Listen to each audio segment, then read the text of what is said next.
one of the greatest beauties of being a priest is that you're allowed to be with people in some of their most personal and challenging moments and some of their greatest celebrations. And so I get invited into funerals and I get invited to weddings, and of course the spirit of those two things, while both celebratory in the grand scheme, real different vibe, right? And so I think a very concrete example is the wedding I'm doing tomorrow. I'm doing primarily because about 1 month into my priesthood, the guy whose wedding I'm doing, his brother tragically fell to his death.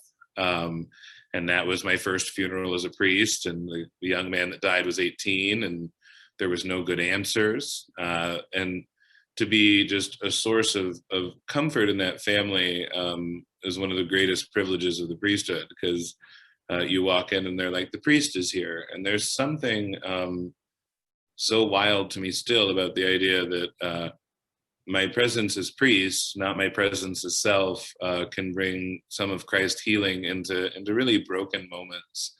And to see now that following with that family for just 10 months, I'm now doing a wedding, is just wild, because I'm like, what will 5 years be like? What will 10 years be like when I kind of track with people for longer and longer? I think in a more broad way, I think one of the most beautiful things about being a priest, and in a way a very sad thing, is there's so many people that for some reason have a really hard time believing that God actually loves them.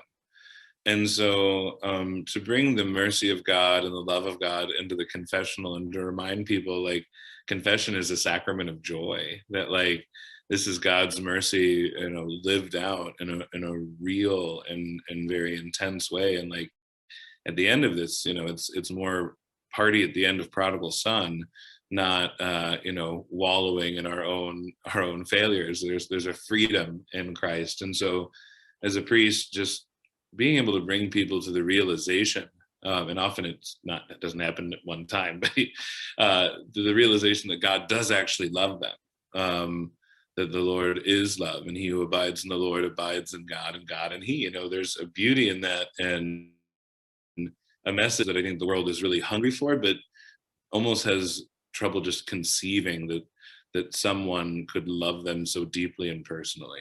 I pray for all of our benefactors often, and I try to at least once a month say mass for the Mater Ecclesiae Fund for Vocations and all of their benefactors, because I know some of my own brothers in the Dominican order who have also, I wouldn't know or have, the brotherhood of priesthood and the brotherhood of religious life with, if it weren't for the grant that they received.